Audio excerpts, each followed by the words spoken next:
1 million followers होने पर मगन हुए आरबीआई गवर्नर। गौरव बल्लभ बोले, 5 ट्रिलियन इकोनॉमी हो गई क्या।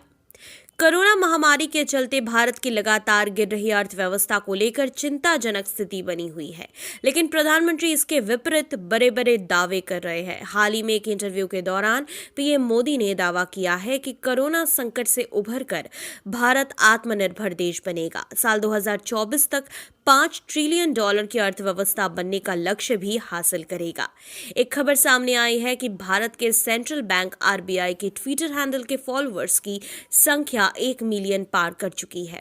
इसकी जानकारी देते हुए आरबीआई के गवर्नर शक्तिकांता दास ने ट्वीट कर बताया है कि आरबीआई ट्विटर अकाउंट आज 1 मिलियन फॉलोअर्स तक पहुंच गया है। एक नया मील का पत्थर।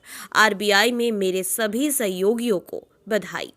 इसके साथ ही आरबीआई की उपलब्धि हासिल करने वाला दुनिया का सबसे पहला सेंट्रल बैंक बन चुका है, जहां मोदी सरकार के कई नेता आरबीआई को इस उपलब्धि के लिए बधाई का पात्र मान रहे हैं।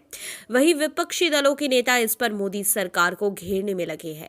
इस मामले में आम आदमी पार्टी के नेता राघव चड्ढा ने आरबीआई के गवर्नर शक्तिकांता दास द्वारा किए गए ट्वीट को रीट्वीट करते हुए प्रधानमंत्री नरेंद्र मोदी पर निशाना साधा है। उन्होंने पीएम मोदी के बयान का हवाला देते हुए तंज किया है।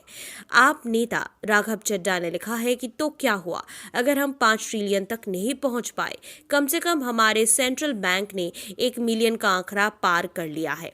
वहीं कांग्रेस प्रवक्ता गौरव बल्लभ ने लिखा, सर आपके अनुमान से $5 ट्रिलियन की अर्थव्यवस्था बनाने के लिए कितने मिलियन फॉलोअर्स की जरूरत पड़ेगी।